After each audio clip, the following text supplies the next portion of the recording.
ನಮಸ್ಕಾರ. ಪ್ರಜಾರಾಜ್ಯ ಕನ್ನಡ ನ್ಯೂಸ್ಗೆ ಸ್ವಾಗತ. ನಾನು ರಾಮಗೌಡ ಪಾಟೀಲ್. ಹುಕ್ಕೇರಿ ಪೊಲೀಸರ ಭರ್ಜರಿ ಬೇಟೆ, ಬಂಗಾರ, ಆಡು, ಮೇಕೆ ಕಳ್ಳತನ ಮಾಡುವ ಕಳ್ಳಕಳ್ಳಿಯರ ಬಂಧನ. ಹುಕ್ಕೇರಿ ಪೊಲೀಸರ ಭರ್ಜರಿ ಬೇಟೆ, ಆಡು, ಮೇಕೆ, ಚಿನ್ನ ಕದಿಯುವ ಕಳ್ಳಕಳ್ಳಿಯರ ಬಂಧನ. ಒಟ್ಟು 15 ಕಳ್ಳತನ ಪ್ರಕರಣಗಳು ಭೇದಿಸಿದ ಹುಕ್ಕೇರಿ ಪೊಲೀಸರು 15.45 ಲಕ್ಷ ರೂಪಾಯಿ ಮೌಲ್ಯದ ವಸ್ತು ವಶ, ಆರೋಪಿಗಳನ್ನ ನ್ಯಾಯಾಂಗ ಬಂಧನಕ್ಕೆ ಒಪ್ಪಿಸಿದ ಪೊಲೀಸರು.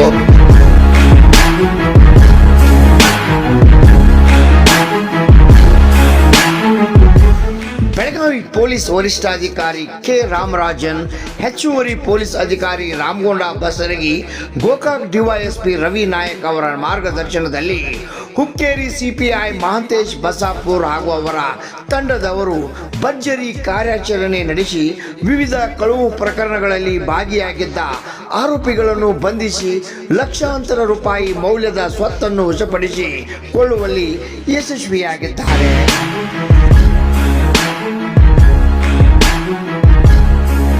ಹಲವು ತಿಂಗಳಿಂದ ಸಾರ್ವಜನಿಕರಿಗೆ, ಬಸ್ಸುಗಳಲ್ಲಿಯ ಪ್ರಯಾಣಿಕರಿಗೆ ಕಳ್ಳತನ ಮಾಡುತ್ತಿದ್ದ ಕಳ್ಳಕಳ್ಳಿಯರನ್ನು ಹುಕ್ಕೇರಿ ಪೊಲೀಸ್ ಠಾಣೆಯ ಪೊಲೀಸರ ಚಾಣಾಕ್ಷತೆಯ ಕಾರ್ಯಾಚರಣೆಯಿಂದಾಗಿ ಹುಕ್ಕೇರಿ ಠಾಣೆಯ 6 ಪ್ರಕರಣಗಳು ಹಾಗೂ ಇತರೆ ಠಾಣಾ ವ್ಯಾಪ್ತಿಯ 9 ಪ್ರಕರಣಗಳು ಒಟ್ಟು ಸೇರಿ 15 ಕಳ್ಳತನದ ಪ್ರಕರಣಗಳನ್ನು ಭೇದಿಸಲಾಗಿದೆ. 15.45 ಲಕ್ಷ ರೂಪಾಯಿ ಮೌಲ್ಯದ ಸ್ವತ್ತನ್ನು ವಶಪಡಿಸಿಕೊಂಡು ಆರೋಪಿಗಳನ್ನು ನ್ಯಾಯಾಂಗ ಬಂಧನಕ್ಕೆ ಒಪ್ಪಿಸಲಾಗಿದೆ.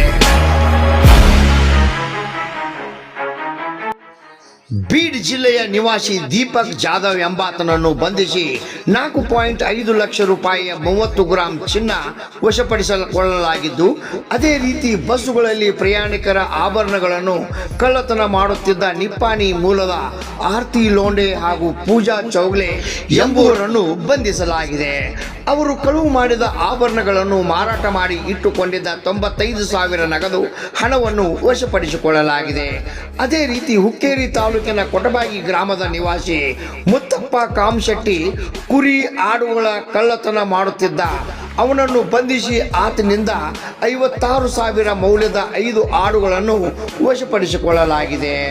ಸಕಾಲಕ್ಕೆ ಕಾರ್ಯಾಚರಣೆ ನಡೆಸಿ ಕಳ್ಳರನ್ನು ಪತ್ತೆ ಹಚ್ಚಿದ ಹುಕ್ಕೇರಿ ಪೊಲೀಸ್ ಠಾಣೆಯ ಸಿಪಿಐ ಮಹಾಂತೇಶ್ ಬಸಾಪುರ್ ಹಾಗೂ ಸಿಬ್ಬಂದಿಗಳಾದ ಅಜಿತ್ ನಾಯಕ್, ಮಂಜುನಾಥ್ ಕಬ್ಬೂರ್, ಕುಮಾರ್ ಕರೆನ್ನವರ್, ಅರ್ಜುನ್ ಮಸರಗುಪ್ಪಿ ಮತ್ತು ತಾಂತ್ರಿಕ ಸಹಾಯಕರಾದ ವಿನೋದ್ ಟಕ್ಕಣ್ಣವರ್, ಸಚಿನ್ ಪಾಟೀಲ್ ಮತ್ತು ತಂಡದ ಕಾರ್ಯಾಚರಣೆಯನ್ನು ಜಿಲ್ಲಾ ಪೊಲೀಸ್ ವರಿಷ್ಠಾಧಿಕಾರಿ ಕೆ ರಾಮರಾಜನ್ ಇವರ ಕಾರ್ಯಕ್ಕೆ ಮೆಚ್ಚುಗೆ ವ್ಯಕ್ತಪಡಿಸಿದ್ದಾರೆ. ಚಿನ್ನ, ಟ್ರ್ಯಾಕ್ಟರ್, ಟ್ರಾಲಿ, ಆಡು, ಮೇಕೆ ಕಳ್ಳತನ ಮಾಡಿದ ಕಳ್ಳಕಳ್ಳಿಯರನ್ನು ಹೆಡಿಮೂರಿ ಕಟ್ಟಿ ಜೈಲಿಗಟ್ಟಿದ ಪೊಲೀಸರ ಈ ಕಾರ್ಯಕ್ಕೆ ಸಾರ್ವಜನಿಕರು, ಸ್ಥಳೀಯರು ಮೆಚ್ಚುಗೆ ವ್ಯಕ್ತಪಡಿಸಿದ್ದಾರೆ. ರಾಮಗೌಡ ಪಾಟೀಲ್, ಪ್ರಜಾರಾಜ್ಯ ಕನ್ನಡ ನ್ಯೂಸ್, ಹುಕ್ಕೇರಿ.